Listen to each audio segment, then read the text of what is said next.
Okay, I think I mastered this, finally. This little tequila sunrise dealio, and I filmed it, so let me show you. First, get your colors ready on your little art palette, or you can just be like me and forget the art palette at home and use those little plastic implement wrapper things. So the two colors I'm using for this are Isla Vista and Cocoa's Deep Papaya. But first, I put peach base down, I cured it, and then on top of that, I used my application brush to start like placing my yellow. It doesn't have to be perfect. And then don't cure the yellow.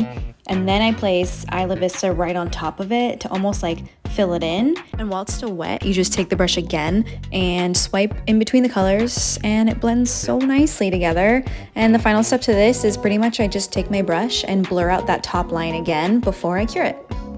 And then I take this little spongy thing, I'll link it, don't worry, and I use it to add a more like seamless second coat blend of both the yellow and the coral. And this little wand thing has two ends, so I use the other end to blend the top blurred line out.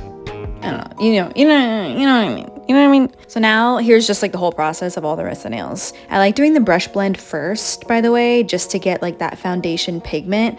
And then the sponge is just for creating that more seamless, less streaky blend second coat.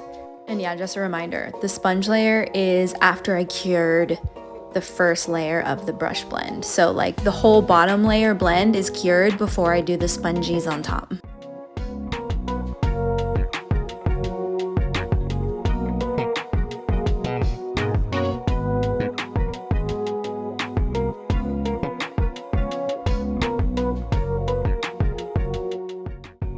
Final touch is this Presto number 155.